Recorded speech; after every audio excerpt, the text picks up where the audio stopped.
76 ಲಕ್ಷ ಜನಕ್ಕೆ ಇದರಿಂದ ಅನುಕೂಲ ಆಗ್ತದೆ. ಮನೆಗಳಿಗೆ ಕುಡಿಯೋ ನೀರು ಸಿಗ್ತದೆ, ಕೆರೆಗಳು ತುಂಬುತ್ತವೆ, ಅಂತರ್ಜಲ ಅಭಿವೃದ್ಧಿ ಆಗ್ತವೆ. ಇಷ್ಟೊಂದು ಅನುಕೂಲಗಳಿದ್ದಾಗ 24 TMCನಲ್ಲಿ ತುಮಕೂರು ಜಿಲ್ಲೆಗೆ 5.4 TMC ನೀರು ಅಲೋಕೇಟ್ ಆಗಿದೆ. ಇಷ್ಟಾದರೆ ಹೆಸರು ಯಾರಿಗೆ ಬರುತ್ತೆ? ನಮ್ಮ ಕರ್ನಾಟಕ ಸರ್ಕಾರಕ್ಕೆ, ಮಾನ್ಯ ಮುಖ್ಯಮಂತ್ರಿಗಳು, ಉಪಮುಖ್ಯಮಂತ್ರಿಗಳು, ನಮ್ಮ ಉಸ್ತುವಾರಿ ಸಚಿವರಿಗೂ ಹಾಗೆ ಶಾಸಕರುಗಳಿಗೆ ಎಲ್ಲಿ ಒಳ್ಳೆಯ ಹೆಸರು ಬರುತ್ತೆ ಅಂತ ಎಷ್ಟು ದಿನ ಆಗುತ್ತೋ ಅಷ್ಟು ದಿನ ಮುಂದಕ್ಕೆ ತಳ್ಬೋದು. ಇದೇ ಅಡಚಣೆನ, ಇದೇ ಪ್ರಶ್ನೆನ ಈ ಇಲಾಖೆಗಳು ಮುಂಚೆನೇ ಕೇಳ್ಬೋದಾಗಿತ್ತು.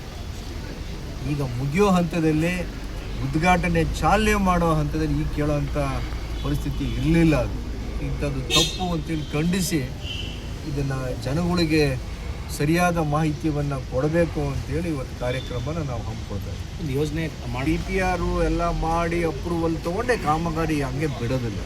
ಈಗ ಮೇಕೆದಾಟು ಎಲ್ಲಿ ಕೊಟ್ಟಿದ್ದಾರೆ ಕ್ಲಿಯರೆನ್ಸು? ಇಲ್ಲಿವರೆಗೂ ಕೊಟ್ಟಿಲ್ಲ. ಎಲ್ಲ ಪೂರ್ತಿ ಇಲಾಖೆನವರು ಇದ್ದಾರೆ. ಅದಕ್ಕೂ ಏನು ಜನವರಿ 4ನೇ ತಾರೀಕು ನಮ್ಮ ಮುರಳೀಧರ ಹಾಲಪ್ಪ ಸಾಹೇಬರ ಮುಖಂಡತ್ವದಲ್ಲಿ ಸಭೆ ನಡೆದಿದೆ.